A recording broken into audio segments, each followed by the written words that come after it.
我们写作要写出诚实的自己的话。我们问自己，最爱说的是哪一类的话？这可以立刻回答。我们最爱说的是最想说的话，跟最爱说的话。我们有的时候，因为收到人家的交代，代替他们说他们的话，或者是因为情绪的需要，不得不跟人家勉强敷衍几句。这些固然也是一样的说话，然而却不是最想说的话，跟最爱说的话。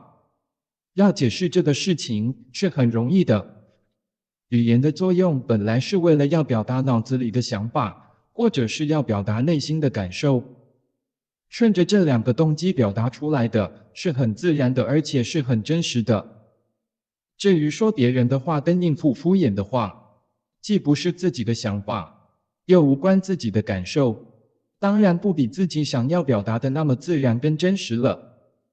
写作跟说话是同一回事，同样主要是为了要表达脑子里的想法，或者是要表达内心的感受。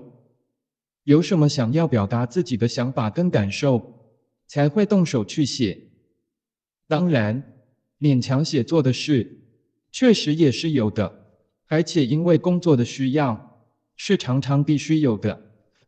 另外还有一种写作，或是由于不自觉，或是由于别有用心，所写下来的文字，却与别人的文字没有两样。这或者是自己读了几篇别人的文字，自己也想写，但因为受了别人文字的影响，又或者是因为什么原因一定要写，可是自己又没有什么可写，所以去抄袭人家的文字。像这些不自觉的或有意的，所犯的毛病是相同的，那就是模仿。我们这样说，在不自觉模仿的人，固然要出来申辩，说他所写的确实是出于自己的想法跟感受，而有意抄袭的人，或许也会不承认自己抄袭。但是有一种尺度在这里，用了它是不是将不辩而自明，那就是这些文字里的想法跟感受，是否确实是作者自己的。用这种尺度来衡量，就可以看出来，不管是不自觉的跟有意的，都只是复制了人家现成的东西，作者自己并不曾拿出什么来。不曾拿出什么来，受到模仿的批评当然免不了了。但是人类的思想跟情感，就一般人来说，往往相差不远。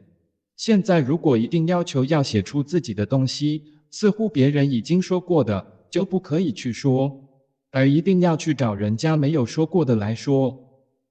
这样在一般人来说，岂不是可说的话很少了吗？其实我们说要写出自己的东西，并不是这样讲的。我们说话写作，都是使用那些大家都通用的言辞。至于材料方面，也免不了是古人或者是现代人都曾经这样那样运用过了的。有的时候，虽然不能说全部是创新，但也绝不是全部没有创新。但是要注意，我们写作要是源自我们的内在的思想跟感受，它就是独立的。那么即使表达出来的文字有些恰巧与别人的雷同，并不会受到模仿的批评，因为它有独立性。正好像两个人的面貌相同，性情相同，也不影响彼此的独立。也好像一种生物摄取了别种生物作为养分，也绝不会变成所摄取的那种生物一样。所以我们只问自己有没有话要说，不问这话曾不曾经人家说过。果真自己确实有话要说，把自己想说的话写成文字，就是写出自己的东西了。更进一步说，人类的思想、情感，在一般人相差不远，但也绝不会全然一致。先天的遗传、后天的教育、社会的影响、时代的潮流，都是造成既有相同又不一样的原因。这样说来，每个人的思想跟情感都是很多样而且很复杂的。那么写出来的东西如果是自己的，只要是自己的，实在很难得遇到跟人家雷同的情形。我们可以去看看那些文学家，一样的迎风赏月、绘山画水，但是都有不相雷同而各尽其妙的作品，就是很明显的例子了。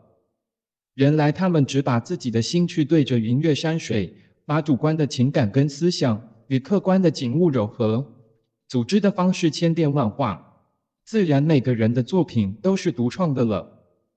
虽然他们所用的大部分也都是通用的言辞，也都是古今这样那样运用过了的，而这些文字的生命是由这些作家给予的，终究是唯一独创的东西。